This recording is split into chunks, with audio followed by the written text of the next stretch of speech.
resource person வந்துட்டார்ல.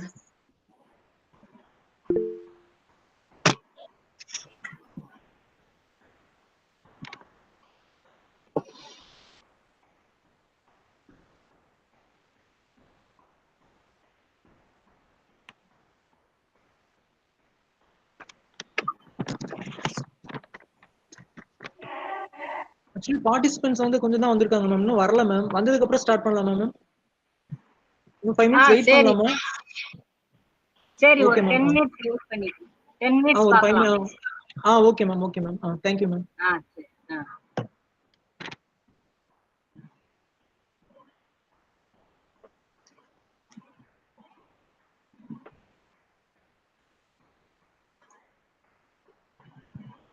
சரி.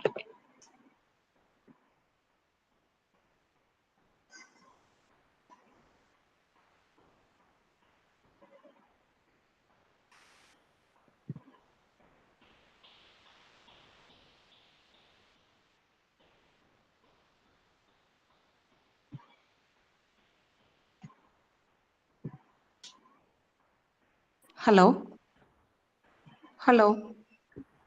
Dr. Sandaraman. சொல்லுங்க ma'am. கேக்குது ma'am. We shall start the meeting. Okay ma'am. Thank you. Good morning to all dignitaries, guests and delegates.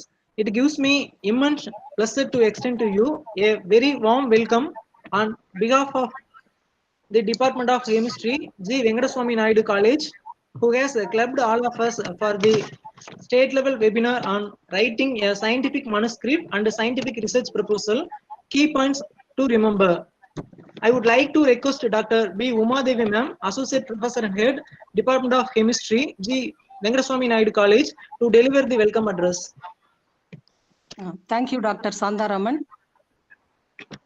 Respected Secretary Sir, revered Principal, Dr. N.R. Sandhi Maheshwari Madam, distinguished Chief Guest and Resource Person of this webinar, Dr. Sahaya SHAJAN, Director of Academics and Research, PSN College of Engineering and Technology, Tirunelveli, the young and energetic DST Coordinator, Dr. Mahesh Kumar, and my dear colleagues. Very good morning to all of you.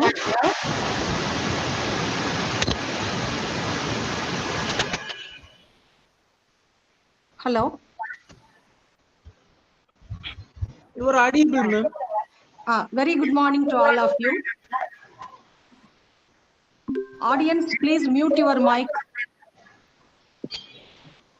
Very good morning to all of you. It is a great pleasure to start the webinar by heartily welcoming everybody. First of all, I extend my hearty welcome to our honorable and beloved Secretary Sir, Dr. Mahendran. He is truly a solid pillar of strength and support in everything we do. In spite of his busy schedule, he always finds time to associate himself with all the activities of the institution, and he has kindly consented to preside over the webinar on behalf of our department and also on my own behalf. I extend him a warm welcome. Welcome, sir. I would like to take this opportunity to extend my hearty welcome to our principal, Dr. N.R. Sandhi Maheshwari Madam, for her encouragement and support. And I deem it a great pleasure to welcome our young and energetic DST Star College Coordinator, Dr. Mahesh Kumar, to this webinar. And I deem it a great privilege to welcome our distinguished chief guest and resource person of this state level webinar organized by our department, Dr. Sahaya SHAJAN, Director, Academics and Research, PSN College of Engineering and Technology, Tirunelveli, for honoring our invitation. I attended a webinar hosted by Chemistry Department of EGS Pillai Arts and Science College, Nagapattinam. And I was highly impressed by Dr. SHAJAN's lecture. On hearing his lecture, what came to my mind was Dr. SHAJAN was a man of action and a great scholar. Hence, I approached him for this webinar and he accepted my invitation. Thank you, sir. Thank you for your goodwill gesture and for being a source of inspiration. Thank you, ma'am. And last but not the least, a warm welcome to all my colleagues for their support and cooperation. Thank you. Thank you, ma'am. I now request our beloved secretary, Dr. P. Mahendran sir, the sculptor of human character, a seasoned scholar, and a navigator of this flagship of knowledge, to deliver the presidential address. Yes. Am I audible? Yes, sir. Antara? Yes, sir. Oh, thank you. Thank you for the introduction. As a most respected, distinguished scientist, Dr. Sahaya Sarjan, the Director, Academics and Research of the PSM College of Engineering, a respected principal of our college, the Director, the Organizing Secretary, the Department, and the team of this particular webinar, Chemistry Department, the coordinator of a DBT, our college team, and all the participants, staff members, and the student friends. I extend your welcome. Good morning to all. This state-level webinar on writing a scientific manuscript and a scientific research proposal is really exciting me because you know that we could see that in every college, in every research institution, many scholars are doing very good work and submit their thesis and get their degree. After the obtaining a PhD or MPhil PhD research degree, what is that the research output? Where does it go? I'll be wondering that as what extent or how many PhD or research thesis work has been published. When you look at the statistics, probably not more than 30% of the research work has been put before the scientific community for their review and for their further progress. That extent, you know, this particular webinar will definitely throw a significant light and significant motivation to the participants. Probably they will get into the method of writing the research, the findings, what they get when they get into a formal kind of a scientific research. And as far as research is concerned, what I have understood is that anything which is done systematically in a controlled condition, and of course having an empirical, meaningful path, and of course with a kind of critical outlook, that study would be called as a scientific research. If these four criteria has been followed, definitely the outcome will be good. And that thing that you know, there are many platforms wherein the research work could be published. Like you know, but of course, each and every platform has got its own style of presentation. Say the research monograph, like the research bulletin, or the research abstracts, and like the review articles, meta review kind of articles, and all that you know bring out the original ideas of the researchers. There are very many platforms wherein we can present our research findings, but only thing that we should feel confident and we should know the method of putting across our research findings in a very lucid way. Maybe very many limitations may be there, maybe in the research journal or whatever kind of the platform on which the article is to be published will have the limitations, the space or the kind of presentation, the method, and all that. Keeping view of all that, you could know, you know, the precisely what should be brought out. You know, the thesis as whole cannot be brought into the article. It should be somehow condensed and brought to 1 or 2 pages with the solid evidences, and that definitely the young scholars, if not all the senior teachers, senior research scholars, and the young and the newly joined teachers, the scholars, definitely will get benefited if they by this kind of seminar, the webinar on the path where what all that should be followed. Not only that communication, the English language communication, but beyond that, the presentation of their original idea in a well accepted way is a matter of concern. Each and every year, the agencies, they follow their pattern, like in the format British, European related, the research journals and American journals are mostly different.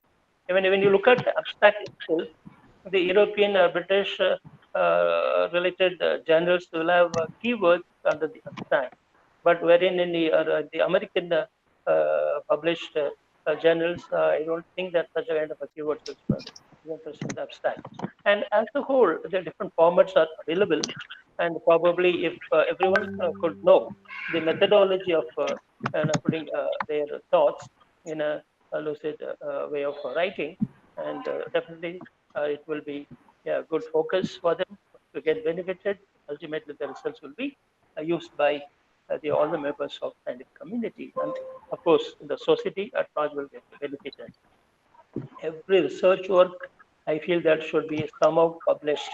All the findings should be made note of and should be made available for the society's welfare. With that, I'm very much confident that this webinar will significantly will motivate the participants to make themselves into writing research. I wholeheartedly thank our chief guest, the resource person, for consenting to deliver on this particular very varied topic. I thank the organizing secretary and the members and Deputy Star College coordinator for giving me this opportunity to present, to proceed over the function. Thank you. Have a wonderful webinar. Namaskar. Thank you. Over to Shantaraman. Thank you, sir. Thank you, sir. Next, I would like to call upon our most respected principal, an ideal of knowledge and experience and inspiration to all of us, to deliver the felicitation address. Thank you, Sandaraman. Thank you, ma'am. Respected Secretary, Dr. P. Magendran, Honorable Chief Guest, Dr.X.SAHAYA, SHAJAN, Director of Academic and Research, CSM College of Engineering, Tirunelveli. Next, Head of the Department, Dr. B. Uma Devi, and DBT Coordinator, Dr. B. Mahesh Kumar, and participants of this webinar. Good morning to all.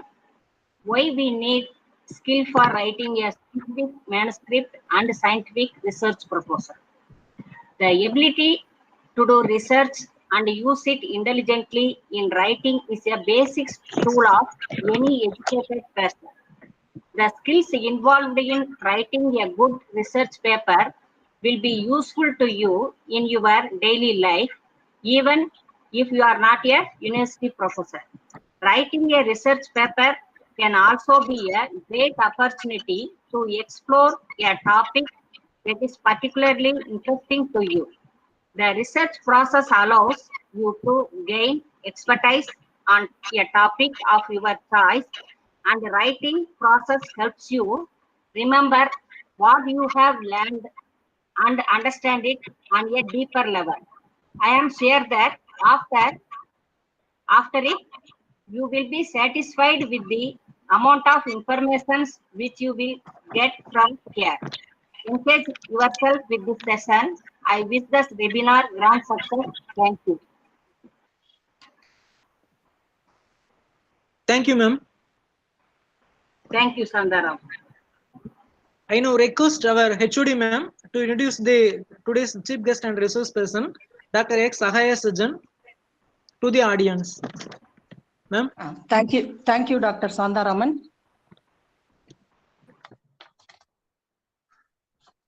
Dear friends, it gives me immense pleasure to introduce a great scholar, very good motivator, and a man of action, Dr. Sahaya SHAJAN, to introduce to the audience. Dr. Sahaya SHAJAN is a professor and director, academics and research at PSN College of Engineering and Technology, Tirunelveli. He has 31 years of teaching experience, of which 16 years were in arts and science colleges and 15 years in engineering college. And he has a total of 28 years of research experience. He has published 75 research publications in highly refereed and indexed international journals. The average H index of his publications is as high as 15. And he has supervised and produced 16 PhD scholars and 10 MPhil scholars. And Dr. Sahaya SHAJAN has handled 8 projects funded and supported by national funding agencies like DAE, BRMS, DST and SERB, etc. And he has received financial support and grants to the tune of 2,46,30,700. And he has organized national and international conferences, 7 national and international conferences with the financial support from DAE, DRDO, CSIR and SERB. And he has organized 5 DST Inspire program, financially supported by student internship program supported by DST. And he has written 3 books and monographs. And he has reviewed in American Chemical Society publications. He is an external evaluator for career advancement of teaching faculty in the University of Pendidikan Sultan Idris, Malaysia. And he is the recipient of INSA Visiting Scientist Award. He is convener for Program Implementation Committee for Memorandum of Understanding between Variable Energy Cyclotron Center, Department of Atomic Energy, Government of India, Kolkata, and PSN College of Engineering and Technology. He is a teaching representative, member in the Governing Council of PSN College of Engineering and Technology.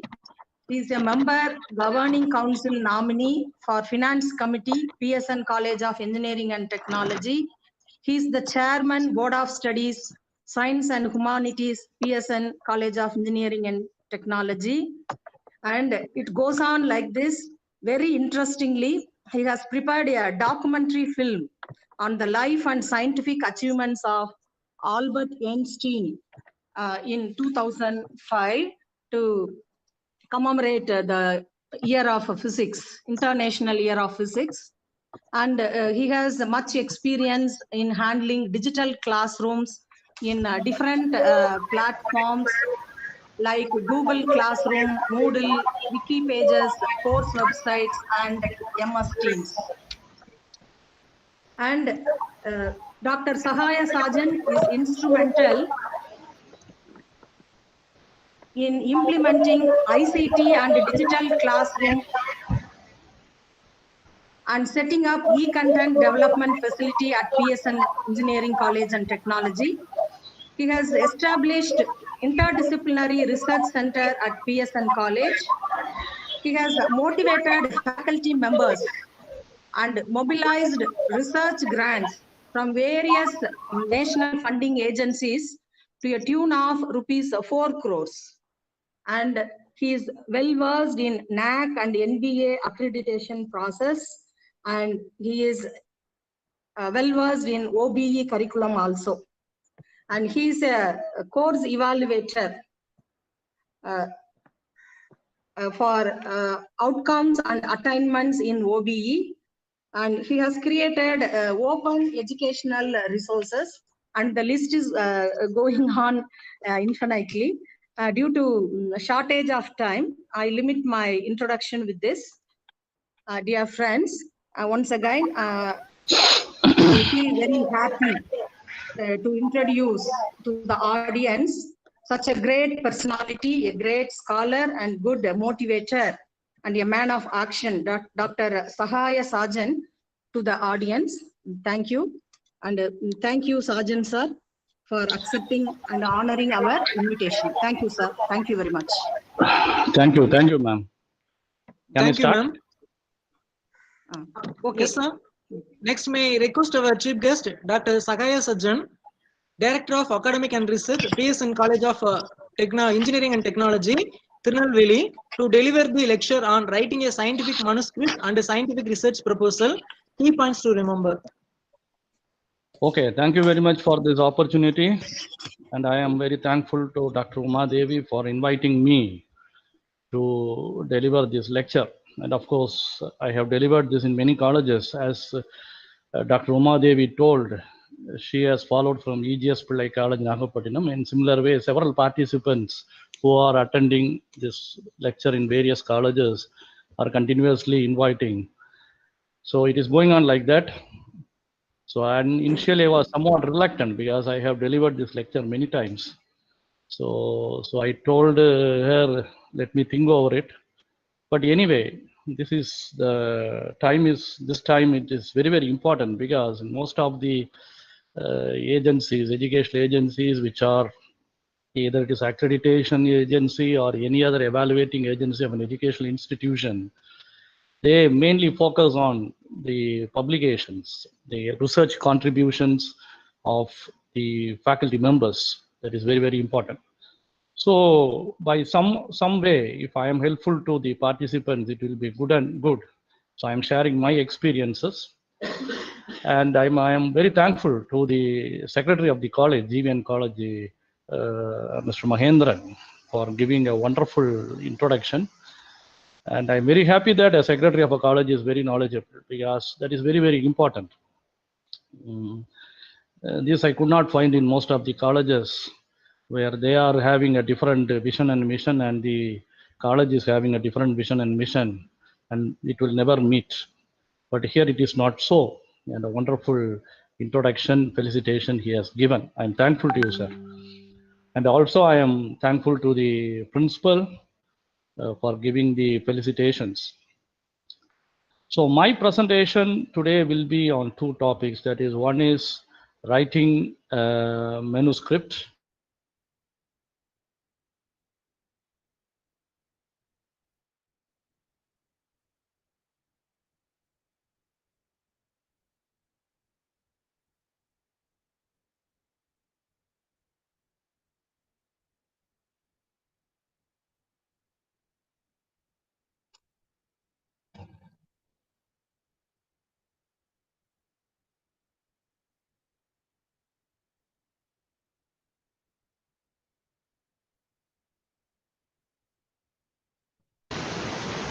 Can you see my screen? Yes, sir. Visible.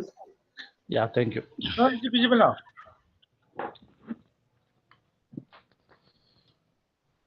Okay.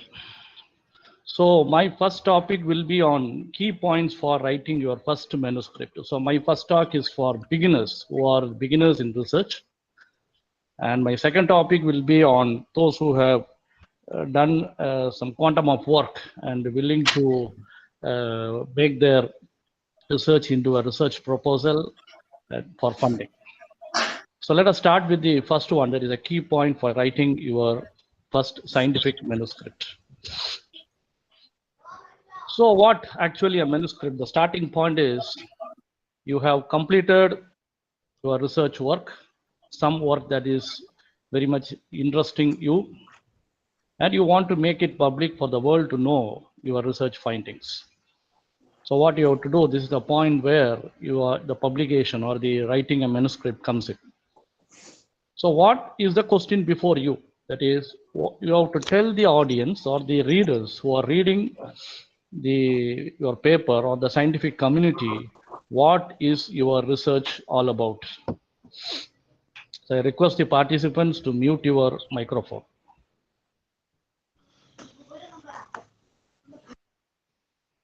What is your research all about? This is the question that has to be answered by a person who has completed his work and should present all his results and experiments to the scientific community. So you have to present it in a concise way and an understandable way. That is very, very important. So that is the point where most of the researchers lack. I have seen many of my students who work very hard, very intelligently, they will work, and whatever the problem we give, they will come with solutions. But when I ask them to put it in black and white on the paper, the problem comes because they don't know how to express what they have done. So that you have to develop in yourself. That is very, very important. So what you did, that is the first question you have to answer. You must have an answer. The second one is why you did. Why you did, that is the second question. And the third one is how you did. So if you have answers for all these questions, that is what you did, why you did, and how you did. So what you did, if you answer this question, then your methodology is over. Why you did, then the novelty of that work comes out. Then how you did, your experimental and results area is over. So this will be covering a broad area if you are having answers for these questions.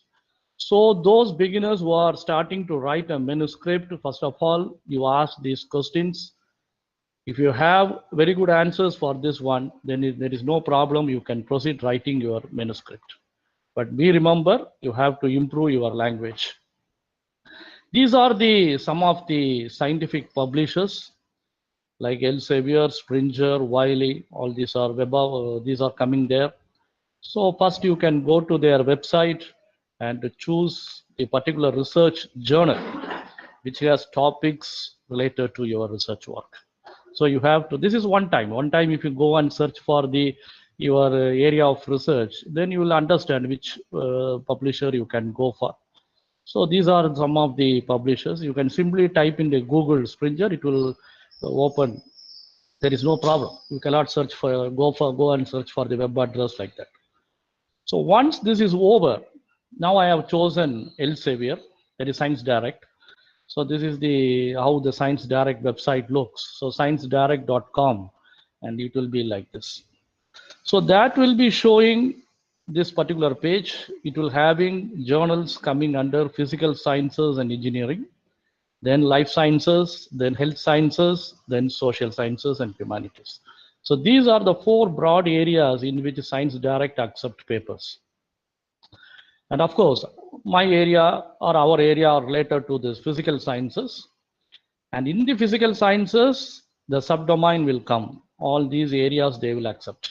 They're starting from chemical engineering, chemistry, computer science, earth and planetary sciences. Like that, it is going on up to physics and astronomy.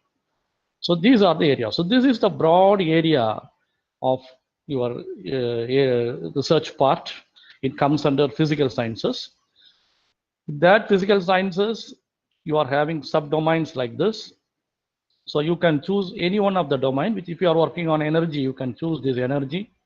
If you are working on computer science, you can choose this one. And chemistry, of course, you can choose this one. In that way, you can choose any one of this one. So I am choosing material science, that is combining physics, chemistry, engineering, everything.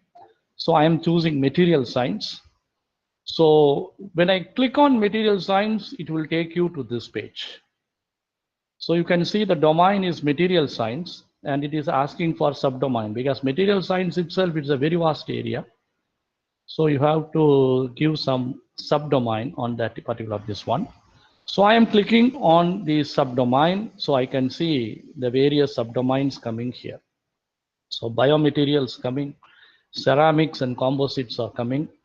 Then electronic, optical, magnetic materials, materials chemistry, material science, like that it is going on. Nanotechnology, polymers, all these things are coming under this one. Now you can filter your area, or you can narrow down your area of research where your paper has to come. And you can choose accordingly, you can choose which type of journals you need. So for example, I am choosing ceramics and composites. So it will be taking me. So material science is the major domain. In the subdomain, we have ceramics and composites. So in that ceramics and composites, I'm having 159 publications. So these publications include not only journal, but also monographs, books like that. So you can see here, Journal of Cement-Based Materials is a journal, whereas Advanced Ceramics for Energy Conversion and Storage is a book. So you should not choose a book. You can choose a book, suppose if you are writing a book chapter, but if you are publishing a paper, then you have to choose a journal. So you'd be very careful in choosing this one. So in that, I am choosing one journal, that is the Ceramics International. So in the previous slide, you have seen, once you click on this one, suppose if I click Acta Materialia, it will take me to the journal homepage. Similarly, I have chosen Ceramics and Composites, therefore it is taking me to the homepage of Ceramics International Journal. Here you can see some of the information given by the journal. So you can see there are two figures here. One is site score, another one is an impact factor. So site score is an average that is given by Web of Science. So that is given as an average citation index for 3 years, whereas impact factor is given by Scopus. There you can see it is 3.45. That is an average for 2 years. There is a small change. Some journals will have vast difference in this one. That is because they might have improved in the previous year. Some 2 years back, their impact factor will be very low. In that cases, there will be a vast difference. Of course, this journal would now have higher impact factor. This is what I'm showing you somewhat some 10 months back. This was the impact factor. It is 2018 impact factor is this. Suppose 2019 it would have improved. So that you can see, because that is also important nowadays, because when you publish a paper, immediately they will ask what journal and what is its impact factor. That has now become a fashion, because to put up your paper in a high impact factor, that everybody is asking. But there are a lot of contradictions on that questions, of course, but we need not go into that type of discussions. Let us see, if you want to see the impact factor of the journal, you can see here. Once this is over, you can explore the journal content. Suppose if you want to go above this impact factor, you can go for some other journal which is having impact factor more than 5 or 4, like that you can choose. This is, for example, I am showing this. Now you can go for the explore journal content. So there they will be given the latest issue, that is the last issue that has been published. And next one will be article in press. Those are the accepted papers which are coming in the next issue. Then some collections, article collections will be there. Then if you want to go for see all the issues, that also you can go here. So if you want to see how the papers are written, if there any template is available, you can go for this, or you can download one latest article that is published in the latest issue, and you can go through it. And these are the issues, that issue number, volume number, and the year of publication that have come over here. And then comes here this one, that is submit your articles. So you have to click on here, you have to log in. You have to give your login credentials, and you can submit your paper. And then about the journal you can see. Then these are the open access options that are, you can read all this one. And the important one is guide for authors. That is the one you have to see first. First about the journal, that you can see here itself, that is nothing else. That is also part of the guide of the author. So if you see the guide of authors, you will get a clear idea about what the journal is expecting from you. So this is how the guide of authors will look. You can download that PDF format for the guide of authors, so that you can read in a slow way as you in your own pace. You can do that. And this guide of authors will give you important one is you have to see the aims and scope of this journal. Sometimes it is ceramics international. You might think you are working on a ceramics, but sometimes that particular work will not be a priority area for the journal. So in order to confirm that, you can go for aims and scope. You can click on that and it will show you the priority materials and areas of interest of the journal. So there they given a very detailed description of what type of materials or what type of ceramics the journal is interested. And all these things you can go through, from advanced ceramics composites for civil, military, industrial applications, then electro ceramics, optical ceramics, ceramics for nuclear fission, bio-inert and bioactive ceramics. In that way, they are given a very detailed description about the materials of priority for the journal. So if you anywhere, suppose you are work on some ferro electric materials, some ferroelectric materials or microwave ceramics, then you will be happy that your paper is exactly fitting to this journal. Then you can confirm this journal. For ceramics, this is not the only journal. There are a lot of journals are also available. This is what I'm showing is an example how to go through it. So once your priority of these priority materials and your area of interest, your material, the material you have prepared has a very close relation, then you can go ahead. Then you can go through the downloaded guide of authors. I will show you, if you want, I can show you at the end of the presentation because that is in the PDF format. Otherwise, I have to go out and come back because this is in the PowerPoint.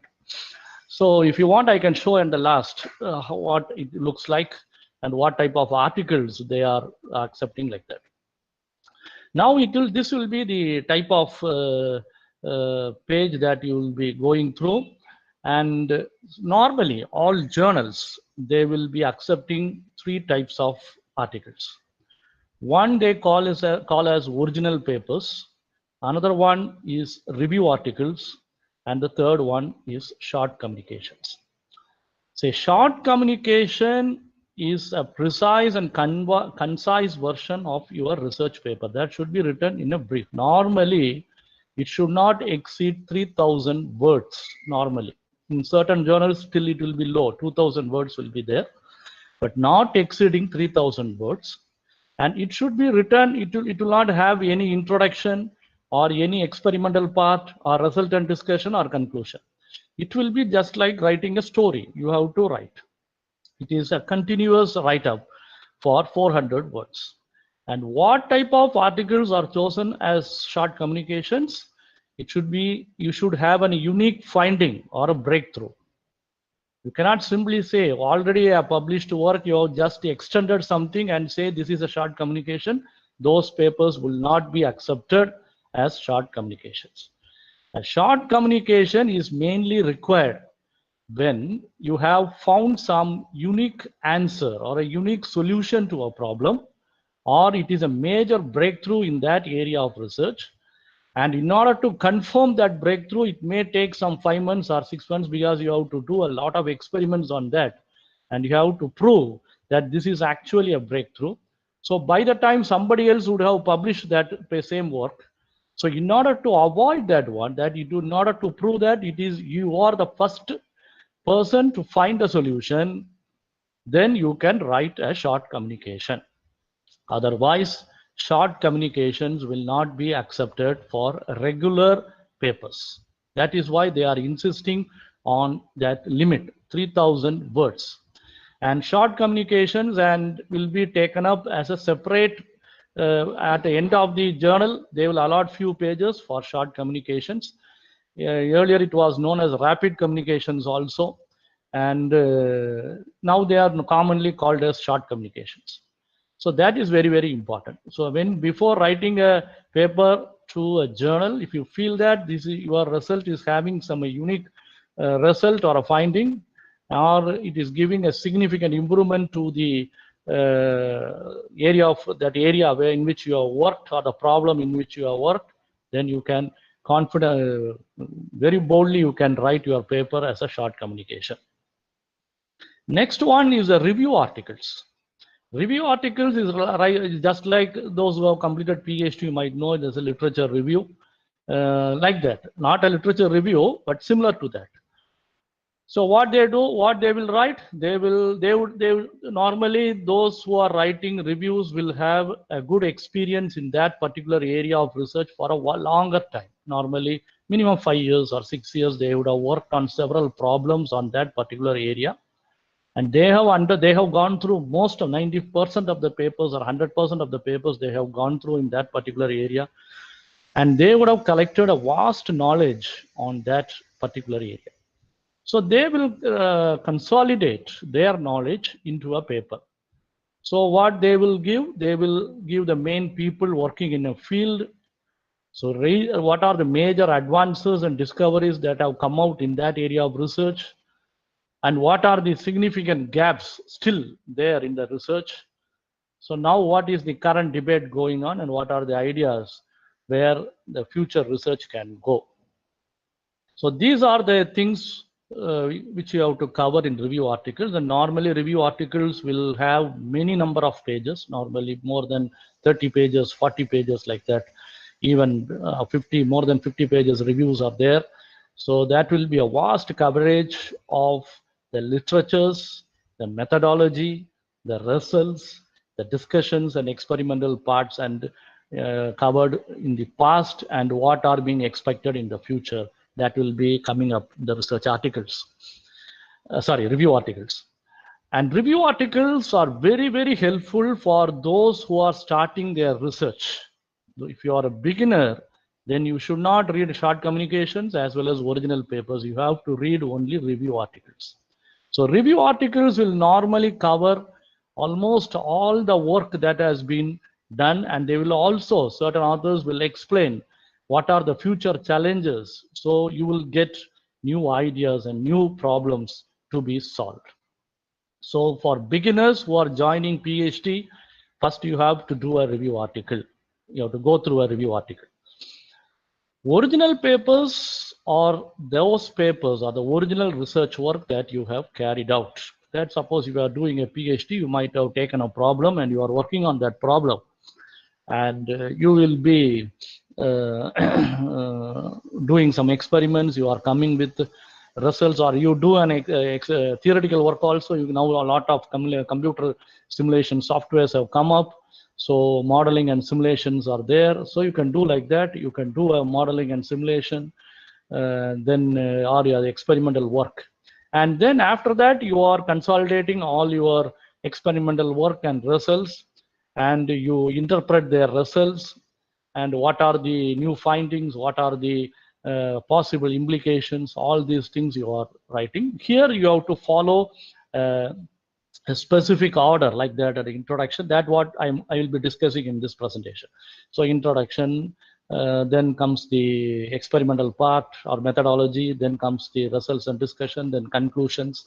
Like that you have to put separate subheadings and you have to discuss your research findings. So these are the three major articles that are being accepted by almost all the journals, like original papers, review articles, and short communications. Okay, now you have selected the journal. You have gone through the guide for the authors. You have checked whether your material or area of research is acceptable for that particular journal. And you have finalized what type of article you are going to write. Everything is over. Now what you have to do? You have to start writing your manuscript. That is important. So first of all, if you are writing an original research paper, then you have to arrange the sections and formatting as per journal guidelines. If your manuscript is not following the sections and formatting of the journal, then immediately it will be rejected in the editor's desk itself. Not even it will go to the editor. The office assistant himself or herself will reject the journal and send back to you. So you have to you can see in the guidelines for the author, they will give what type of what sections are there, even the font size they will say. So you have to follow where you have to use italics, where you have to use normal font, where you have to bold, everything they will explain. So you have to strictly follow the sections and formatting of the journals.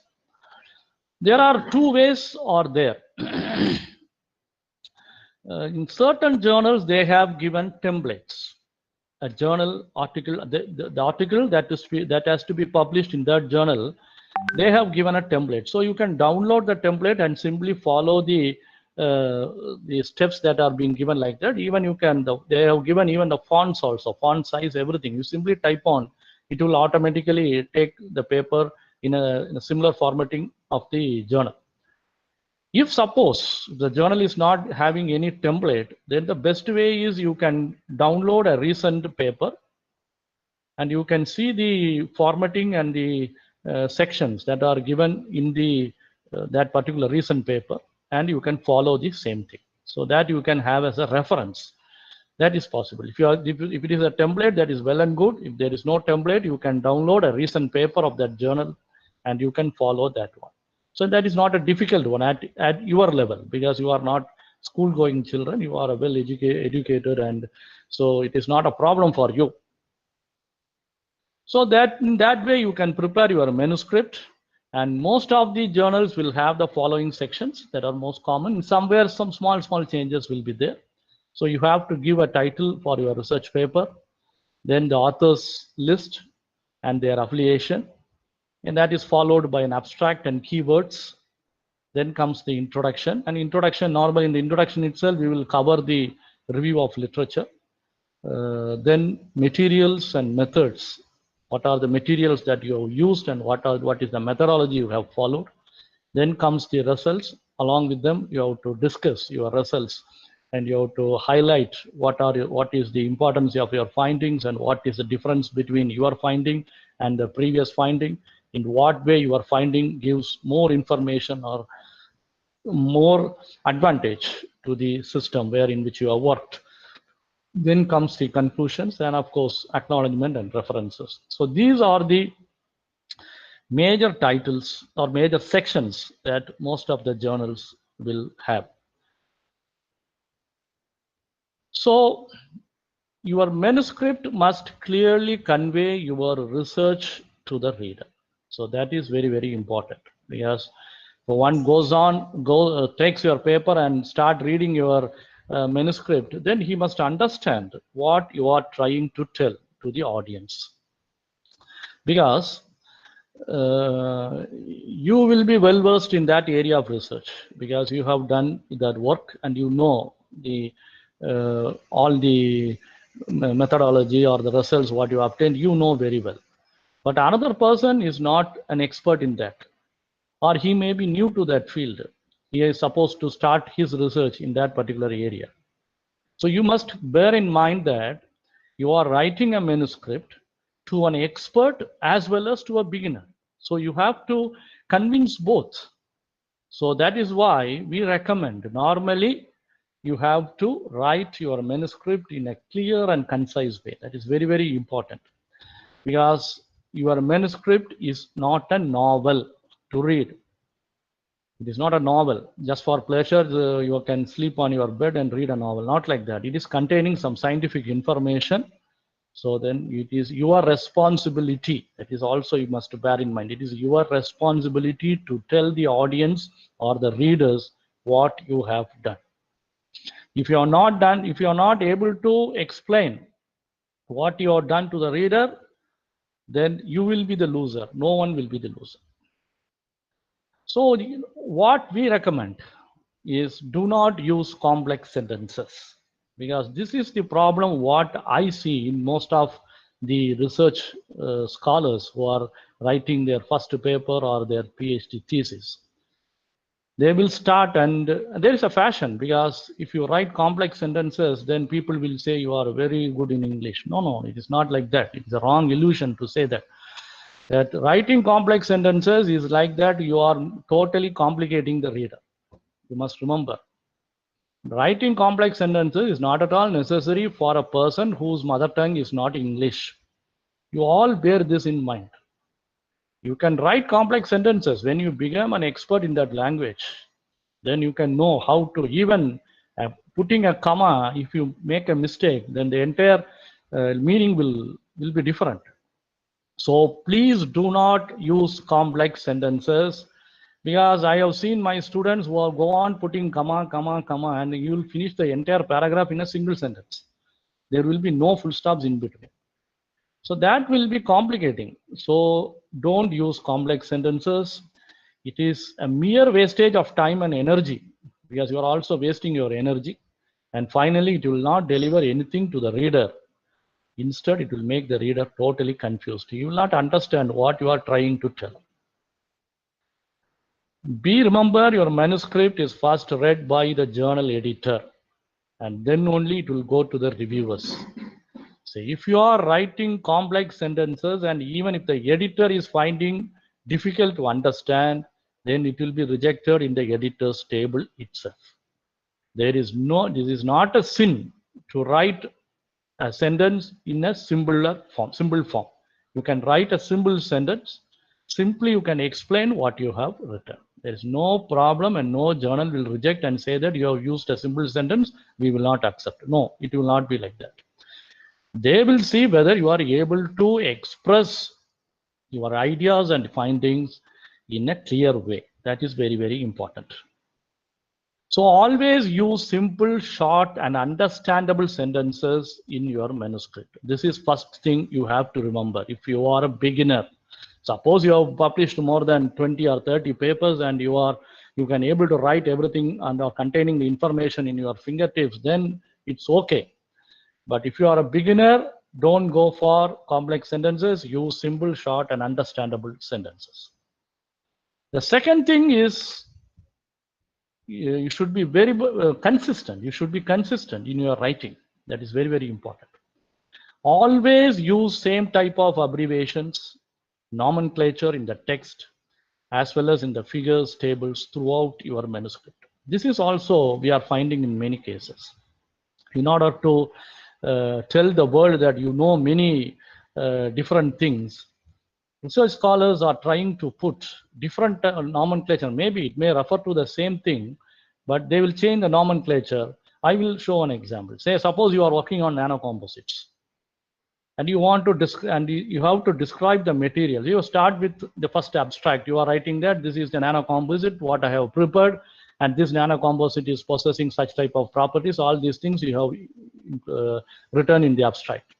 But when we go into the text that is inside, suppose in the results and discussions, they will be using the word nanomaterials, or sometimes they will specifically say nanostructured composites, like that. Small changes, because sometimes all these will mean the same. Nanocomposites is a broad area, but a new person or a reader sometimes get confused. He has to then go and refer what is the difference between a nanocomposite and a nanostructured composite, okay, or a nanomaterial. That is also, these are all common words which having broad sense of meaning. So you should not use like that. Suppose you start your manuscript with the word nanocomposites to describe your material, then till the end you have to use the same terminology that it is nanocomposites. You should not, this is not only for this material, describing the material, for other things also. Doing an experimental work, you are doing a characterization work, you are describing some method, that method may have some name, so you have to use the same name throughout. You should not alter the names or alter the nomenclature or even abbreviations. That will confuse the reader. Suppose if you feel that if you are using the same word many times in a manuscript and it will create a monotony in your manuscript, then it is possible to replace with the synonyms, but that synonym should be an universally understood synonym. That is very, very important. So everybody should say that. Say you can put like that, DNA in one place or deoxyribonucleic acid in another state. That is universally accepted. So that is accepted, but not in all cases. Okay, so that you can do. These are some examples I am saying. Other thing is, suppose you have to use a long version of the name, then you can write it in full in the first usage, and then you can put an abbreviation in the parenthesis, and later in the manuscript you can use the abbreviation only. That is not a problem. Say for example, say you are writing powder X-ray diffraction. So on the entire manuscript, you have to write powder X-ray fraction like that. You can avoid that one. You can simply put PXRD in the first place where it appears. And after that, in the entire manuscript, you can use PXRD. That is not a problem. But remember that abbreviation that what you are using should be universally acceptable. You cannot create your own abbreviations. That you can create only for sample coding, not anything for anything else like this. So if it is universally accepted abbreviation, then there is no problem in using that abbreviation throughout. And even suppose that abbreviations are totally that you can like that COVID-19, RNA, DNA. These are all universally accepted abbreviations. Then you need not write in the RNA, riboxynucleic acid, you need not write. In the first line itself, you can put RNA. In a similar way, in your area of research, you can know some abbreviations will be there that are universally acceptable abbreviations. Suppose you are using too much of abbreviations in your manuscript, then after keywords in the manuscript, you have, that is below the abstract, keywords, and before introduction, then you have to add a new section that the journal itself will say. If you are using too much of abbreviations, then open a new section that is called abbreviations used. In that, you have to write all the abbreviations used in the manuscript and you have to give the expansions.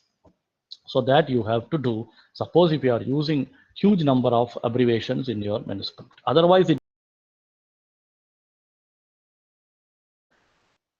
then scientific writing must be in third person without any personal pronoun. This is very, very important. So you should not use I, he, she, it like that. You should not use. For example, I will give an example. The prepared samples were tested using SEM, scanning electron microscope.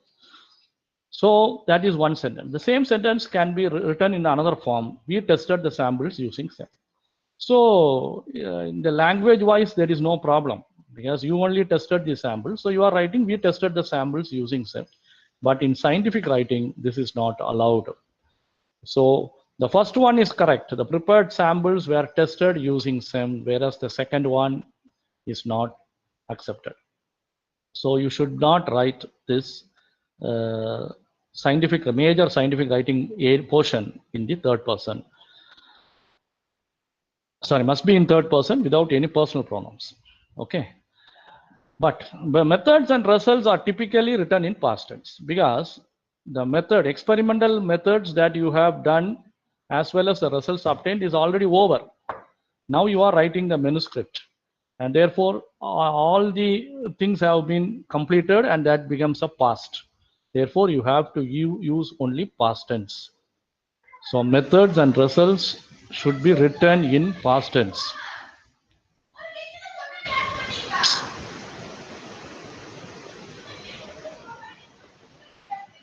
In the introduction part, you can mix present and past tense depending upon the usage. We can also use personal pronouns if needed. So the introduction part and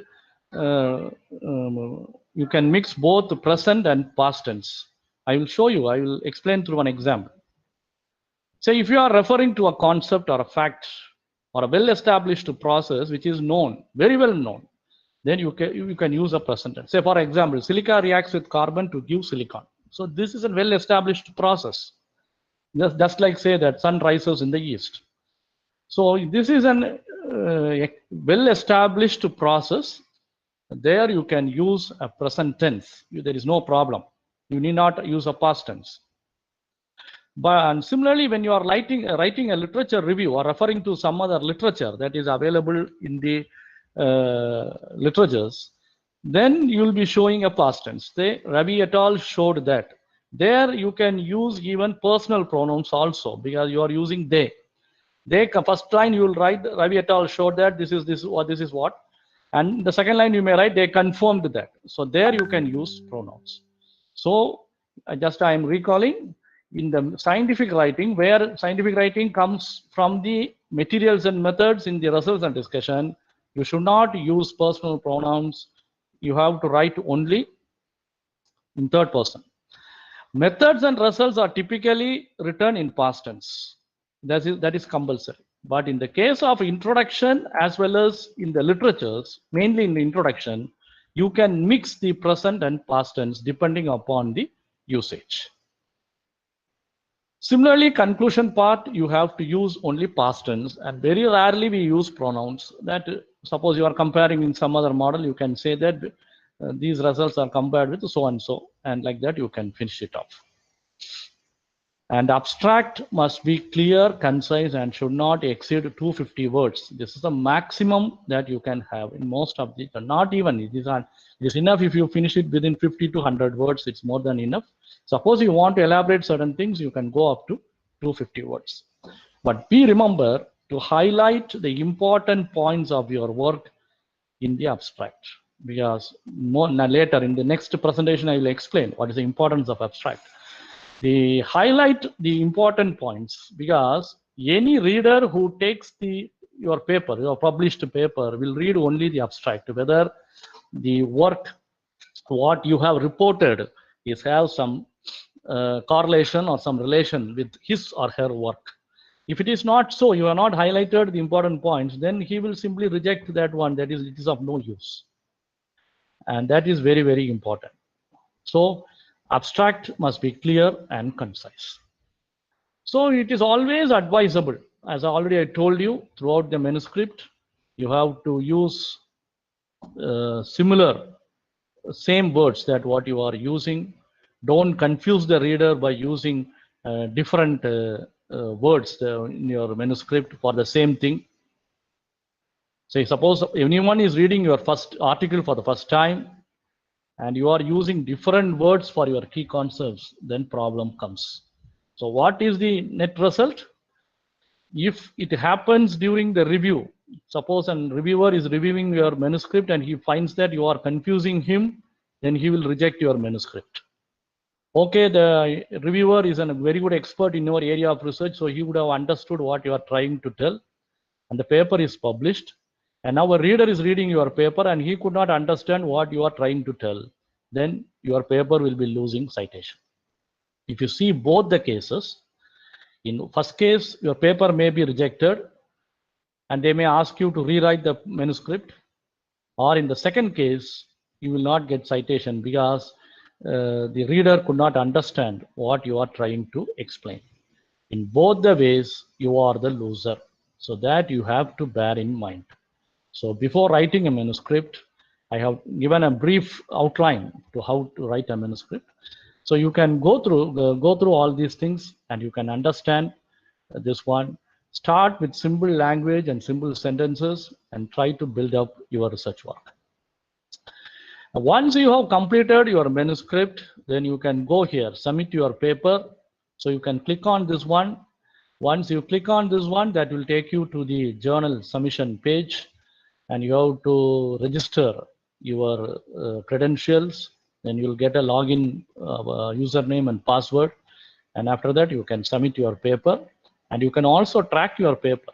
What is the status of your paper, whether the paper is with the editor or it has gone to the reviewer, and what the reviewer comments are that, whether your paper is accepted or asked for revision or rejected. All these things you can track here using the link. And all these links will be given by the journal to your mail. Immediately you submit your paper, they will send you the link, so you can follow that one.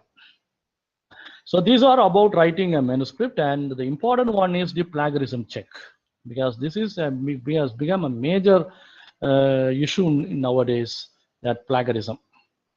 In most of the universities, they have come with their own plagiarism check softwares. So if you are writing your PhD thesis, you can take your thesis to the university and check that, or online also you can do it. In certain universities like Anna University, we are doing it online. In certain universities, you have to go to the university and give your soft copy. They will check and give the certificate.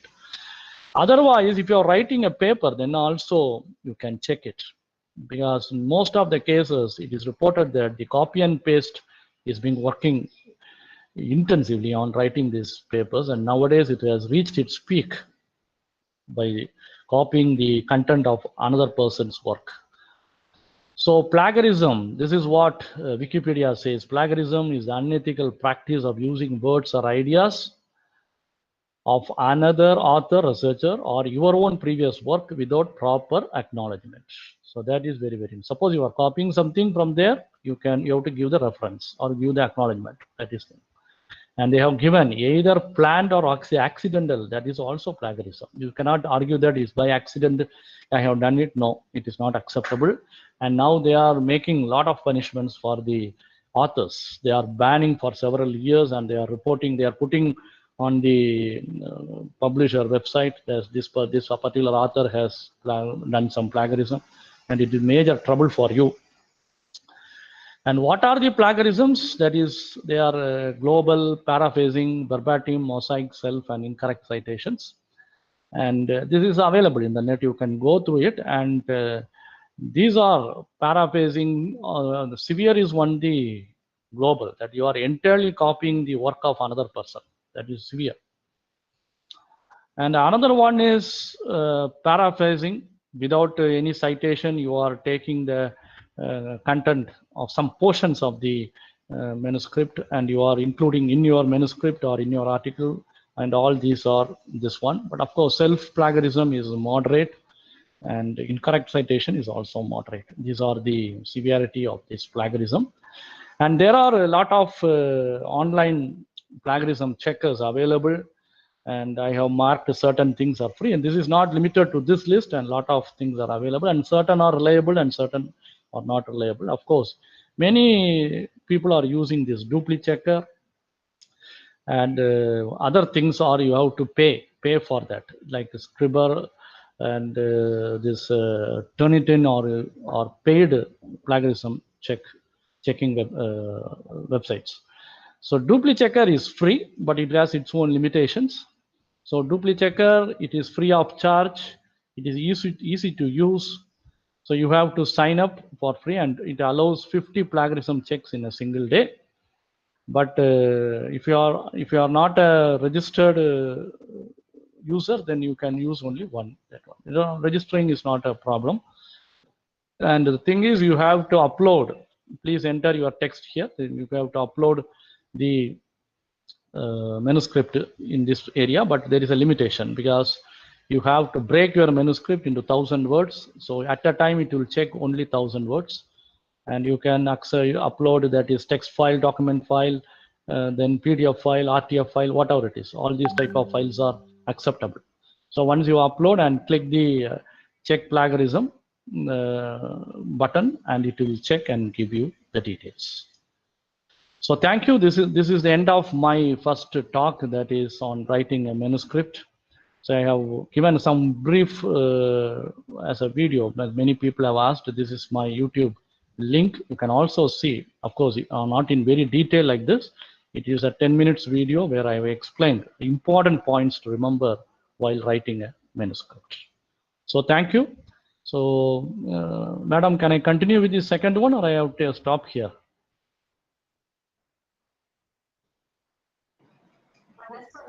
Yes, sir, you Thank can continue. So if there are any you, questions also, I can ask here. They can ask, I can answer here. Okay, If sir. anybody is having any question, you can. Dear participants, you can unmute your mic and get clarified doubts.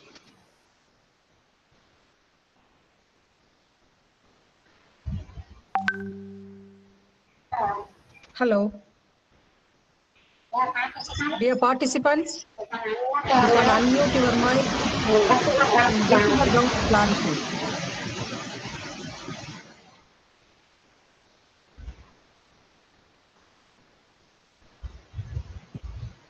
Sir, I have one question. Hello, sir. Yes. I have one question. Yes. Sir, during review writing, it is okay to copy 3-4 lines. Then you have to give the citation. That's all. At the end of the thing, you have to give the reference. Okay, sir. See, Okay. when you are giving a reference, Okay, if sir. you are citing that particular article, then there is no problem. Okay, The sir. problem Okay, comes, you are right, you are copying the portion of that one and you are not giving it in the reference, then it becomes a plagiarism. sir. Okay, sir. Okay, sir. So Okay. that you have to do, that you have to be there.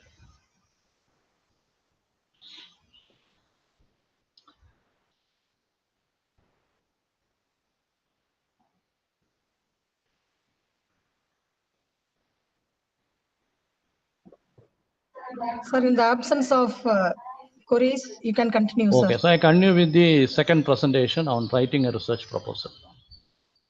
Are you Sir, thank you. able to see that? Yes, sir. Yes, sir. Yes. Ah. So this is about writing a research proposal. So this is for those who have done some good work and are having a new idea, then they can try this one, how to write a scientific proposal and submit it to funding agencies and how to get sanctioned. So these are the major Indian funding agencies. That is for Science and Technology, Department of Science and Technology, then Science and Engineering Research Board. So most of the work that we do in colleges that are coming under SERB. So DST now supports major industry institute type of projects like waste management, like that they are supporting. And then Board of Research in Nuclear Sciences, that is for Department of Atomic Energy. Then DRDO is also supporting. The CSIR is earlier supported, but now they have stopped, I think. So Department of Biotechnology, then if you are, and of course your college is a star college, therefore you know what is Department of Biotechnology all about. Then Indian Space Research Organization, you have to collaborate with some scientists there and you can get funding. The Department of Electronics and Information Technology, and their funding is very less, of course. And University Grants Commission, you know, major and minor research projects. Then All India, if you are in a technical institution, then you can go for AICT.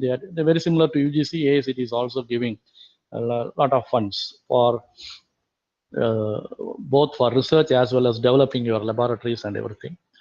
Then Ministry for Non-Renewable Energy, MNRE, they are supporting for renewable energy, research in non-renewable energy, like solar energy, like that. And other also, renewable energy also they are giving. Ministry of Environment and Forest, there you can go for environmental related things, and as well as forest is concerned, they are also supporting some of the herbal medicines like that. Yes, that also they are supporting. Then the INSA is supporting not for projects, it's very limited, but they are supporting for INSA Visiting Scientist Award, that you can go to some higher institutes, like higher research institutes like IIT or some other CSIR labs like that. You can go. For that, they will give you support in addition to your salary. Of course, your college has to give an undertaking that they will relieve you for this purpose, and they will give you support, financial support they will give you for that. And they are giving international travel grant is there. So if you want to go and present your paper, or you are invited as a speaker for a conference, some international event, then you can apply for them, and they will partial support they will give. And of course, you are very well versed with the Tamil Nadu State Council for Science and Technology. They are supporting not huge amounts, of course, 5 lakhs, 6 lakhs like that they are giving. And of course, for agriculture research, medical research, and for humanities, they can go for ICSSR. All these things are there. And these are the funding agencies abroad, two major funding agencies. One is in Sweden, another one is Italy, International Foundation for Science, and another one is Third World Academy of Sciences. But this we have to follow certain procedures. Then this I want to mention, if any of the participants belong to the self-financing colleges, and if their college is coming under section 2F and 12B of UGC Act, that is important. Not 2F is not sufficient, it should be a 12B coming under 12B, then UGC is giving some funds. Of course, for aided colleges, it is not a problem. You are well versed with all these UGC schemes, because you can avail all this, but for self-financing colleges, it is very limited. So there is one coaching schemes for SC, ST and OBC, non-creamy layer, that is minority and minorities for colleges. So you can have a center for them. There you can get assistance and Total number of students, among the total number of students, 20% should be belong to this community. So you can establish a center to coach these students, all these preliminary equipments like computers, projectors, you can buy on that, then books, journal, study materials. And for the teachers who are handling, they are giving this one. This you can try, or aided colleges can also try, but for self-financing colleges, they are allowing this one also. Other than this, they are providing funds for organizing seminars, international travel grant, minor, major research projects, one-time research grant, research awards. So these are the schemes that are available for teachers working in self-financing colleges, provided their college is coming under 2F and 12B. If it is not coming under 2F, many colleges have got 2F, but not 12B, then you cannot go for this one. If you have 12B, you can go for these schemes only. You cannot go for any other schemes which involves infrastructure development in the college, like building hostels for AC students or library, like that you cannot utilize. You can utilize only for students and faculty development programs. Okay. Now, coming to the scientific research proposal. When a scientific research proposal comes in, say you have a very good idea that you can exhibit, or you are having a solution to a problem, existing problem, or you are having an answer to a question. So these are the part where you are having that, you are having a new idea, a novel idea you have, or you are having a solution to a problem, like so the lot of waste is coming, you can convert that waste into a useful material, like that. So there's a problem solving. So in that cases, in any one of this particular one, you are having some knowledge, or you are having some expertise. When due to this, a scientific curiosity comes in. So when a scientific curiosity and this combines together, then you think of writing a research proposal. This is the normal case. Say what the funding agencies will see that, I will ask you that. Say this idea is your idea. The solution to the problem, you are giving a solution, or you are giving to an answer to a question, then you are giving an answer, and this all comes because of your scientific curiosity. Okay, well and fine. But why the funding agency should support your scientific curiosity? Because it is your interest. Why should we give money and say that you are having a very good scientific curiosity, you go on? So that you have to justify the funding agency, saying that on solving this one, this is giving a lot of a new, if suppose you are working on a pure scientific problem, then you can say at the end of my research work, I can deliver this. And that is going to improve the existing system. That is maybe an answer. Or at the end of my the project work, I am going to solve this problem. This is creating lot of problem for the society or the environment. So if my solution to this problem is taken up, then this will be solved. So that is very, very important. Simply because of your scientific curiosity, you will not get your proposal sanctioned. So you must relate your scientific curiosity to a societal problem or a scientific advancement. That is very, very important. So a good proposal has three things in common. This is what everybody says. So it should have a good idea, a good fit, as well as a good plan. I will explain one by one. Good idea means it should have the elements of novelty and creativity, that it should have a significant and useful application, as well as a potential impact in that particular area of research. Then only it is it's a good idea. Good fit means the idea what you are proposing should satisfy the funder's objectives. That is what the funding agency will see that. So there is DST is there, DBT is there. So if it is mostly related to your biology related project, then it is better to go to DBT rather than DST. So in that way, the proposal should satisfy the funders' objectives and also help the funders' goals to advance their funders' goals. And the third one is good plan that it should the particular project proposal can be executed or completed within the stipulated time with the available resources, the expertise and the skills, and that should be displayed. So this is very, very important.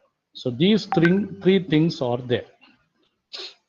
So what are the key aspects in the current scenario? If you see the funding agencies, first at the current scenario, in the previous some 10 years back, it is not there. They were supporting all type of projects. Now they are looking for these type of projects. That is interdisciplinary. Suppose you belong to the chemistry department and you say, I will know only organic chemistry, I will do only organic chemistry, then chances now becomes limited. In that case, you have to go collaborative. You have to collaborate with some other institute, some top ranked institute, and then you have to work on a new problem. Otherwise, it is better to go for an interdisciplinary problem. So interdisciplinary and collaborative is one aspect. It may be inter-institutional. And second one, they are giving more importance for major national initiatives of the government. So some of them is like the Swachh Bharat Abhiyan, Make in India, and then the themes, important themes like environment, waste management, new materials, electric vehicles, water purification, climate change, and of course the new one is COVID-19. So these are some of the areas, because at the end of the project, now all project proposals have become online submission. So at the end of submitting, they will ask you all these questions, whether your proposal is interdisciplinary and collaborative. Then you have to say yes. Then whether it covers any of the major national initiatives, yes, you have to say. And they will ask which of, they have to tick, you have to put a tick mark, check mark you have to put. Say if you are working on some waste management, then you can put Swachh Bharat. Or you are developing a new material or electric vehicle, then you can say Make in India. Like that, you have to choose the major national initiatives. So these are the important aspects that you have to remember. So how to formulate a research question? So first of all, you identify a broad area of interest. That is very, very important. How to identify a broad area of interest? That you can do through going through the references and discussions with experts. So you are having a problem with you. That is not a thing. So that problem should be consolidated or should be narrowed down to a research proposal. To a specific point, it should give a solution. So that you have to go through the references and discussions. Now, so before consolidating the research question, certain questions you have to ask yourself. One is this area interesting or stimulating to me? This is very, very important. Never choose an area which is not at all stimulating you or creating any interest in you. You should not do that. Because of that, someone is working on superconductors. I should also work on superconductors. Never do like that. Not only superconductors, any area. It should be an interesting area for you and it should not continuously stimulating you. Then only you can work on that. Second thing is, does this idea have a long potential? Say, suppose at this time, if you are choosing superconductors as your research area, you will not at all get any project funding, because almost the funding is over and huge amount of research have been come out, and unless otherwise if there is any specific advancement, you will not get it. So if you have chosen some area or an idea, you should have there should be ample time in the research community so that they can work for another 15 to 20 years on that particular problem. So you can take solar energy. Lot of work is going on, they are trying to find new solar cells other than silicon solar cells. Lot of work is coming up there to improve the efficiency of the solar cells. So that will be definitely going for next 15 to 20 years. So such type of research problem you have to choose. It should have a long potential. The third one is how much research have been done in this area. That you have to go through by the literature review. How much work has been done. That doesn't mean if a lot of work has been done, you should not choose. It is not like that. There are several materials that people are working. We are also working on one particular area, that is aerogels. These are all porous materials. I am talking about my area, that are porous materials. And these porous materials, a lot of work you can see in catalysis, adsorption, and all these area, gas adsorption and catalysis, lot of work has been come out in porous materials. That is simply, we can say it is a large surface area materials also. But we found that there are very little work has been carried out in the energy side, especially on solar cell side. So we started working on that particular area. So that in similar way, you have to find that which area, which are the area in which this research have been done, and you have to check for any need for further exploration in that area. So that is the point you have to see. Otherwise, you simply, if you go and submit, they will simply reject. If you go and say that I am going to work on titanium dioxide for catalysis, nobody will accept, because huge amount of work has been done. You have to show them, even though I am using titanium dioxide, my work is different from others. That you have to be very careful. That further exploration is needed, that you have to confirm. Is there any room for improvement? Exploration, you have checked. Now you have to see, is there any room for improvement? Yes, there is a lot of room for improvement, then go ahead. No, there is very little room for improvement, don't touch that particular area. And will my study make a significant impact on the area of chosen? That you should have an answer. Yes, if it should, answer should be yes. Yes, it is having a significant impact. I can prove it. My work is going to give a significant impact. If it is okay, if you are able to answer all the 6 questions and you have answers for all this, then you can formulate the research question. The second thing is you have to evaluate the resources. That is very, very important, because many cases the people will choose a very good problem, but that problem cannot be worked out in your institutions or nearby institutions. You have to go to some other major laboratory in the country and you have to work there. For that, you have to get permission, all those things, and a lot of formalities are there. You cannot rely on those people also. So all these things are there. So you have to evaluate the resources. First one is personal resources. Personal resources, your expertise is there. So what are the resources you can acquire? That is left to you. Second one is institutional resources. What are the resources that are available in the institute for your research? That is very, very important. And the third one is the supporting resources. What are the resources, supporting resources that you get in and around your institution to complete the project successfully? That you have to write in a paper. So these are the personal resources. Personal resources means, say for example, if you may have need a software, the software may be available with you, or you will have a 24/7 internet connection, or you are able to do the literature review for the entire thing.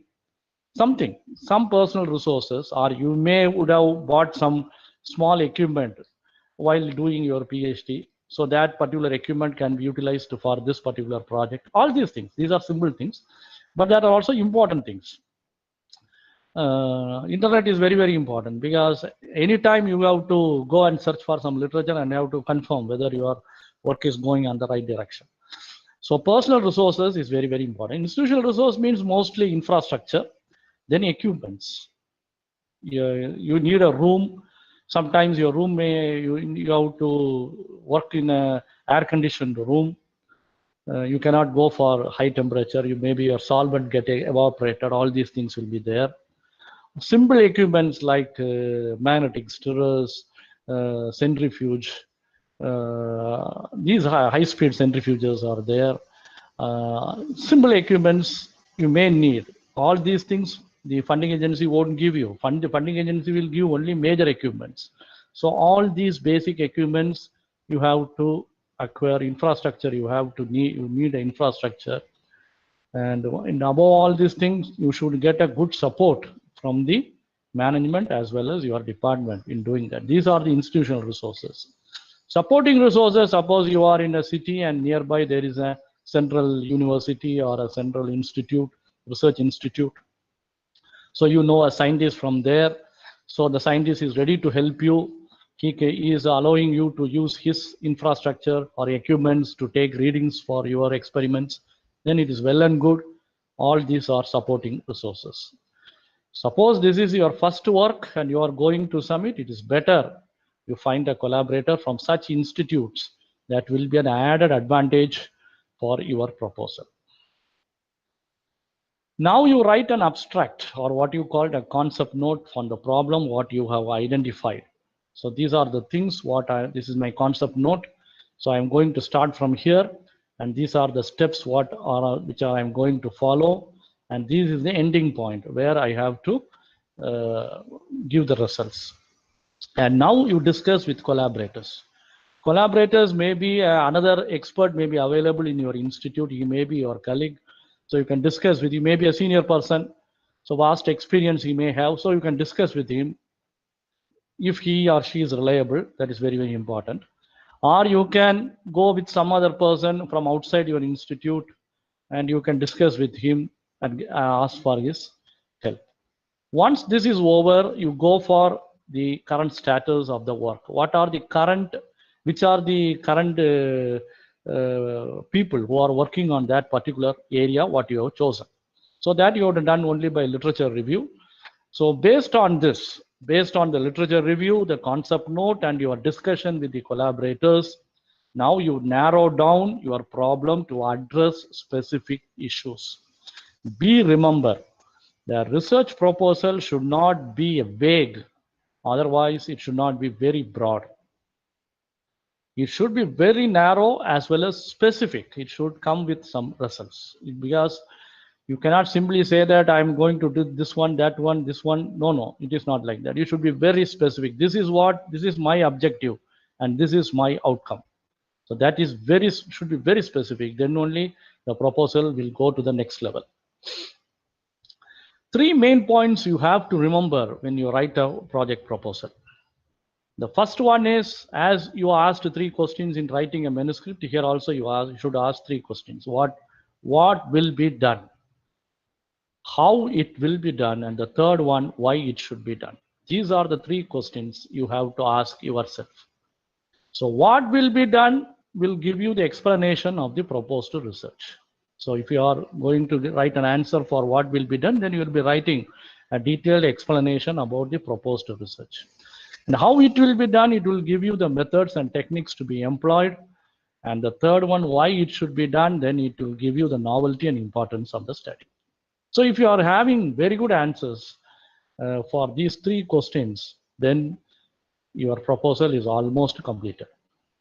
So you are in this explanation of the proposed research is there. That is the origin of the proposal, how you are modifying the earlier work. All these things will come there.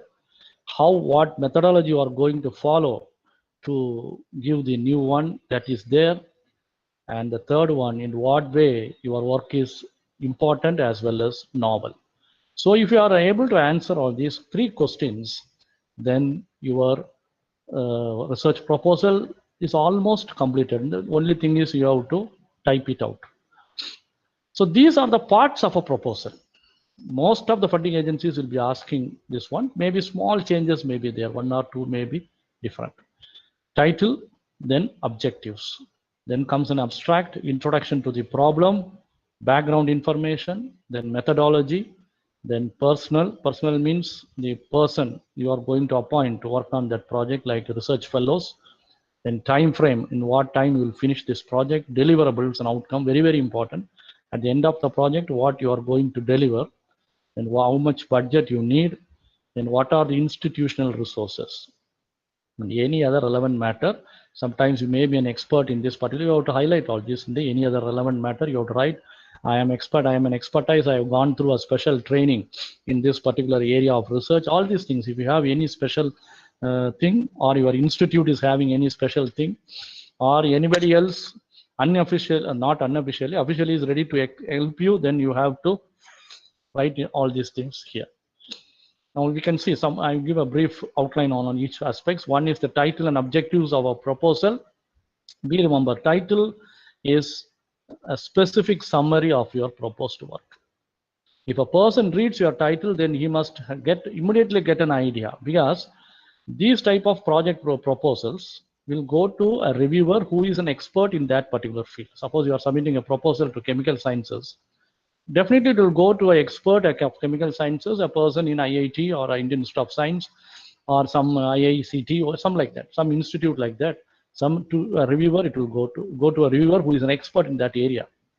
So first thing what you do, if you are a reviewer, what you will do, you just read the title and the abstract. That is that is what everybody will do. So in reading the title should make an impression or give a specific summary about your proposed work. Then only an interest will create. Oh, it's a nice one. Then they will read the abstract. An abstract is impressive. Then they go to the detail. In the title itself, if you are writing a very detailed, some people will write the title for 3-4 lines. No, it should not be like that. It should be not much detailed or less detailed. You should have a balance in your title. So you have to give your title in a nice way. Then comes the objectives. Objectives, 3 things you have to remember. One is measurable, highly focused, and feasible. Objectives are measurable. Measurable means that are achievable. You can you will be able to do it, and you have to prove that these are possible for me. All these things are very important. The second one is highly focused. Highly focused means you can, as I told in the previous one, you should not give a broad statement. Objectives should be, you have narrow down the problem and then you come into the objective. Then therefore it should be highly focused. You should not give any broad terms in there. And the third one is feasible. That is very important, because you are given 3 years of time. In the 3 years of time, the first almost 3 to 6 months will go off in appointing the research fellow, or purchase of the equipments and consumables or chemicals, whatever it is, and all these things will take off this one. And on the last 3 to 6 months will go off in consolidating your project report, writing your papers, writing the reports and all these things, and you have to settle the account. All these things will go off. So by all means, some 9 months, 6 to 9 months will go off in this administrative work. So remaining what you will get, I would say a maximum of 2 years to 2.5 years, like that. So within that, you have to finish your project work, complete work, and you have to give the deliverable what you have assured. So that is very important. So you have to prove that this is feasible within that period. So your objectives should not be huge. You should not write, say, I am having some 7 objectives or 10 objectives. No, it is not at all acceptable. You can go to a maximum of 3 objectives. That itself is high. You can go to 3 objectives.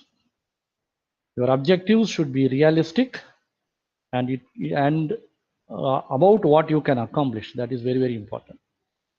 You cannot tell something which is beyond your available resources.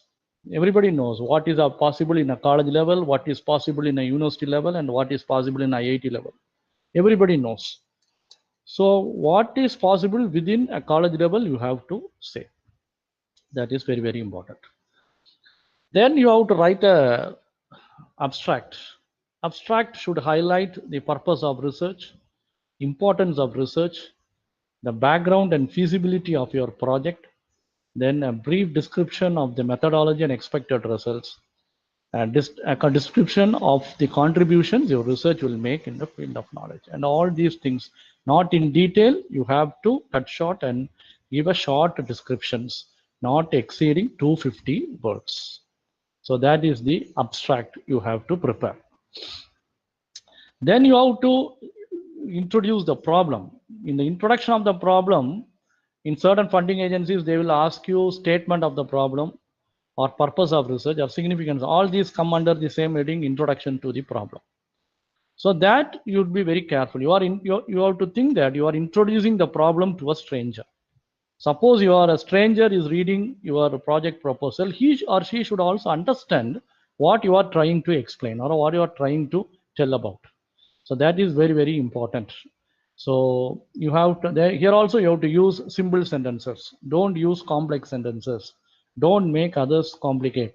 They should easily understand what you are going to tell and what are the ways you have identified or the solutions you are proposing to advance the current status of research in that particular area.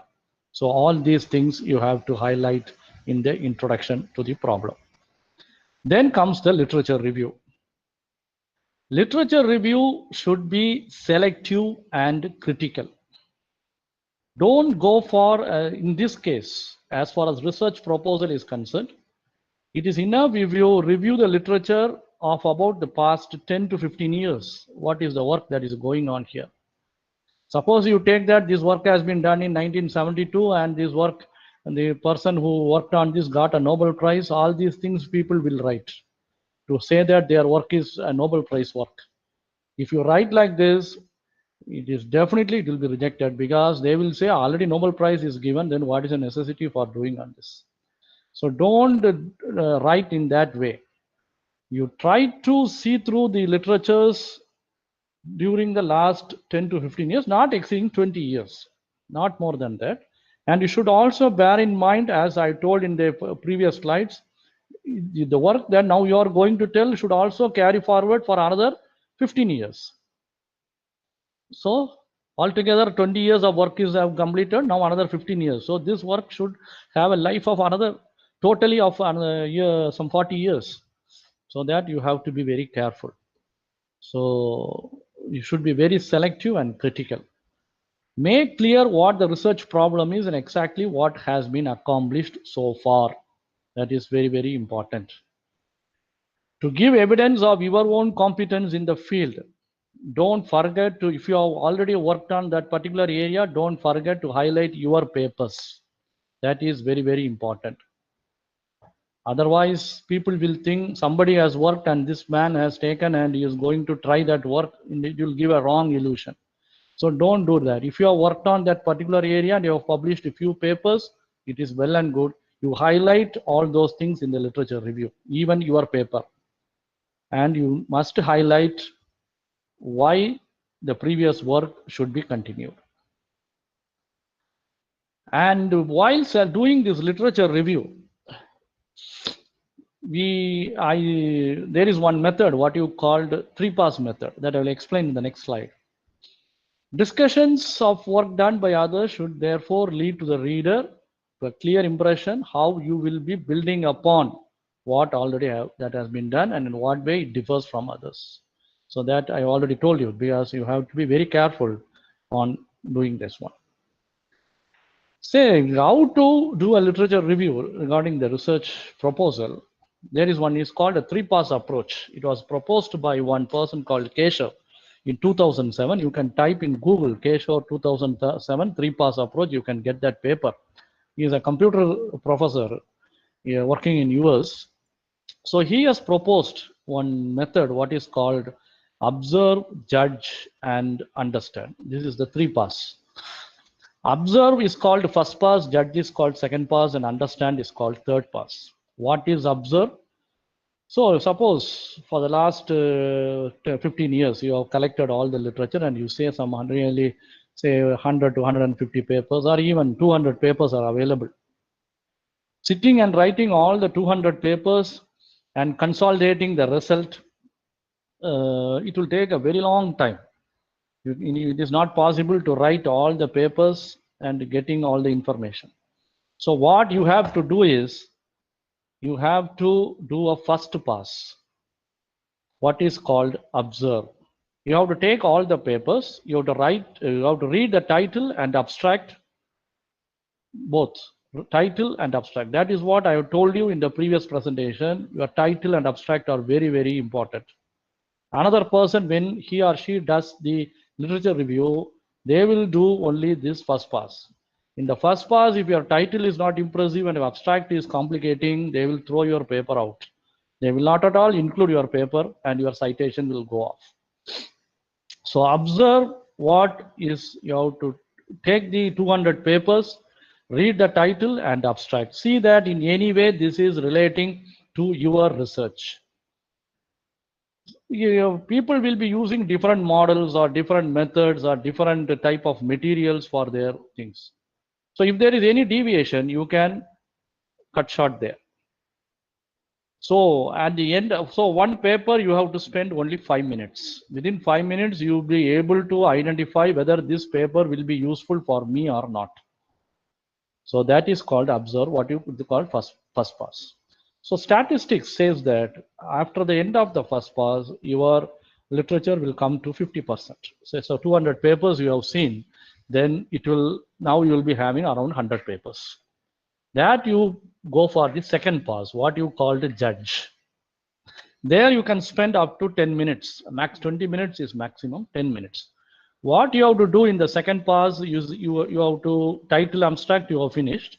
Now you go to the figures, tables, or any other pictorial representations. You need not go through the text. See that what type of results it has been displayed, just like graphs, and what are the tables, in the tables what has been given, or some images like scanning electron microscope images, or some other images are there.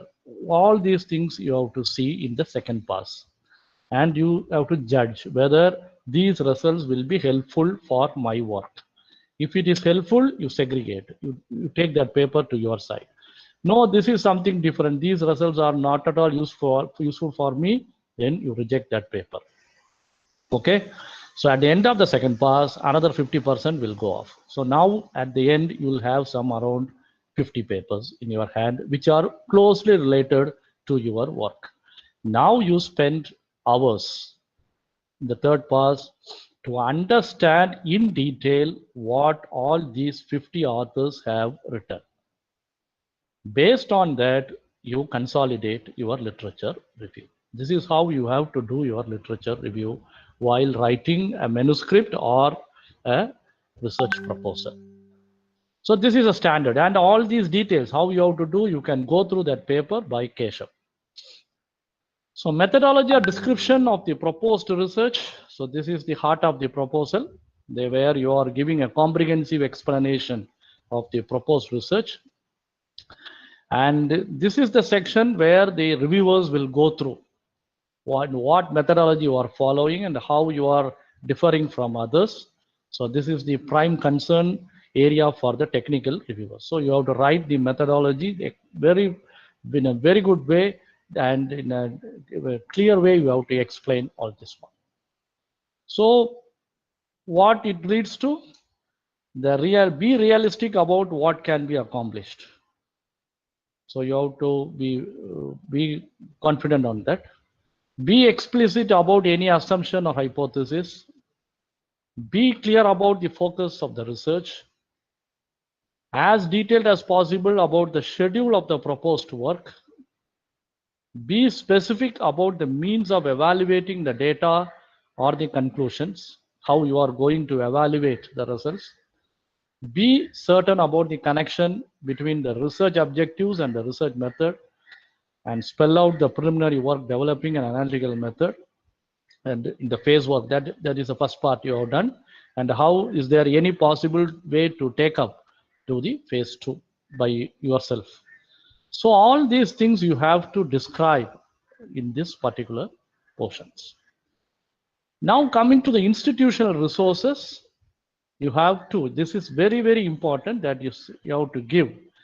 What are the available resources that your institution is having? You have to highlight. That is very, very important. Otherwise, the project proposal will be rejected, saying that the institution is not having any competence to do this work. So first you have to say the institution's competence in the particular research area, which you have proposed. If any expert is available in your institution who is going to support directly or indirectly, then you have to give there. And what are the supportive services that is available? It is maybe an internet availability, library, then other equipments that are available, infrastructure available. You have to write all these things. And if your institute is having any unique research facility, which other institutions are not having, then you have to highlight all this. These are the things my institution is having. Therefore, all these things I can utilize. Therefore, my basic resources are available within the institution. So institutional resources is very, very important in a research proposal. Then you have to say about the personnel, that is the persons needed for the completion of the project, which is the senior research fellow or a project assistant, how many project assistants you need, and their salary, all these things you have to, and you have to justify all these things. Then time frame, you have to give a clear flow chart indicating the stages of the project completion. That is an anticipated time frame in which the project will be complete, stages of completion. Then the important one is the deliverables and outcome. There need not be lot number of deliverables. I'm going to bring out this, I'm going to bring out, no, not at all necessary. So suppose you are working on a solar cell and the same material already reported is say 5% efficiency. Then you can say I will be fabricating a solar cell using my material which is having an efficiency of 6% or 7%. That is the deliverable that you are going to give. Okay. And another thing is the project assistant or the research fellow who is working under you is allowed to do his PhD in the university, affiliated university. So that also you can tell, because at the end of the project, we will be producing one PhD degree holder. So that is also a human resource that India need. So that is also an outcome. That is, but that alone should not be an outcome. So that is not be there. The deliverable, first deliverable is the deliverable coming out of the project. And one more thing is, while we at the end of the project, the the research fellow will be completing his PhD. Then comes the budget. So budget, normally they will equipments, major equipments. Then for your research consumables, that chemicals and other consumables. Then comes the travel grant will be there. That depends upon the agency. To a maximum of 30,000 you can ask per year. Then comes the contingencies. Contingency grant will be there, that you can ask up to 50,000 per year. That includes some supporting equipments that you need to use in your experiment that you can purchase, or for using that money for doing the characterization, because some higher level characterization you have to pay and get it. So for paying that one, you can use that contingency grant. And finally, there will be one head that is called overheads. That will go to the institution. That is normally 10% of your project grant. Suppose you are getting 20 lakhs as a project grant, then 2 lakhs will go for the institution as overheads. So all these things you have to give justification. That is very, very important. Simply you cannot write these are things personals I need. No, why you need that person, you have to write a short in say 100 words or something. You have to write a justification. Always avoid tentative and uncertain language in your proposal. That is very, very important. At the end of the project, we are expecting we may get like that. You should not write. At the end of the project, a device will be fabricated with an efficiency of 6%. Like that, you have to write. You may not achieve that 6%. That is different. You can explain, or you may exceed 6%. That is different. But the statement should be a focused statement. It should not be an uncertain statement. That is very, very important. Not only in the deliverable, but also in the major project proposal. Defining the problem. Never use a tentative or an uncertain language in your proposal. So these are the various steps. So first you have an idea, then you are converting that into your proposal, then you are sending to a funding agency for funding, you are getting the funding, then you are executing the project for 3 years or something. And a new knowledge in the sense publication is there. If you can go file a patent, you can file a patent, or you can develop a product, you can develop a product, and you can add a PhD for the research scholar. That is also there. These are all coming under the new knowledge that the India is getting. So all these things are the various steps you have to follow, and in that way you can complete your proposal. So hope you have got an idea on the key factors for writing a good scientific proposals. If you have any clarifications, you can post your questions. So we wish you all the best. And also this particular thing also I have put as a video, but not in detail. You can have main part I have explained. This is my channel. You can go there and you can search there. So thank you very much for this opportunity, and it's now open for discussion. If anybody is having any doubt, you can ask your questions. Sir, I have one question, sir. Yes. Sir, actually, yes. I did my PhD in biosensor and immunosensors, sir. Biosensor and immunosensors. Okay. Actually, now I have some idea about another field, sir, and write a proposal. Yes. In that case, you can switch on to another field, no problem. But try to publish 1 or 2 papers in the new area. Okay, that way I ask, sir. Actually, you say about to give the evidence of your own competitions in this field. Yes. That is in earlier, some 10 years back, they were supporting this type of work, that you can switch over to another area, and if you are able to defend your proposal during the presentation time, they have supported. Even I have got a proposal like that, sanctioned like that. But now they are very, very specific about the competence and the expertise of the principal investigator. So for that, what they expect is, they are expecting what type of work you have carried out in this particular area of research. Minimum 2 papers. Okay. Hello. So I could not hear you.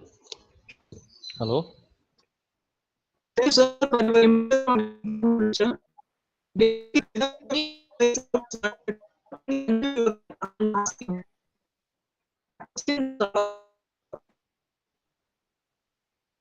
I could not hear you.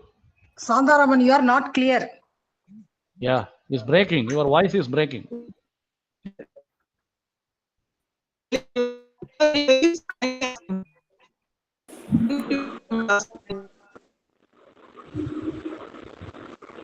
Sandaraman, we couldn't hear you.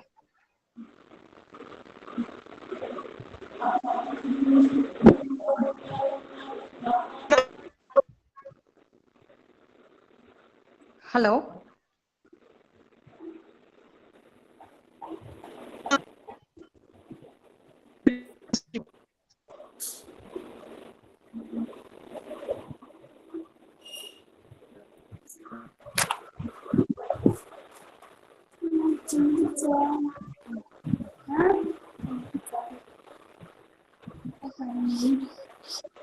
I'm sorry, ma'am. Network issue, ma'am.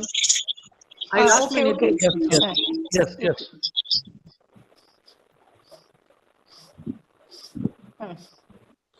Now we can continue. Dr. Sandaraman. Do you have any queries?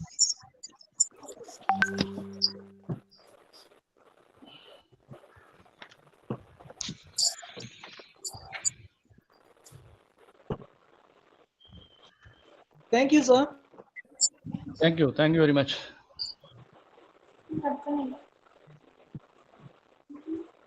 Next, I would like to call upon Mrs. G. Kalarani Assistant Professor, Department of Chemistry, G.Venkataswamy Naidu College, to present the vote of thanks.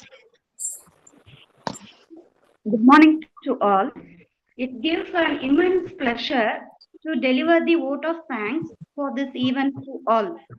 First, I would like to thank our respected Secretary Sir for his words of encouragement. His able guidance has always encouraged us.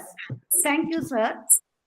I would like to thank our beloved principal for her motivational encouragement. Thank you, madam. I would like to express my thanks to our DBT coordinator, Dr. S. Mahesh Kumar, for his great supporting. Thank you, sir. I would like to thank our resource person, Dr. SAHAYA, who honored this function with his inspirational thoughts. We are all inspired by your words, and this session is very useful and informative for us. Thank you, sir. I would like to express our sincere thanks to our HOD madam for giving on excellent guidance to conducting this webinar. I also extend my thanks to all the staff members and participants. And once again, I thanks one and all present here. Thank you, sir. Thank you, ma'am. Thank you, participants. Before leaving the meeting, kindly fill the feedback form. The link is given in the chat box.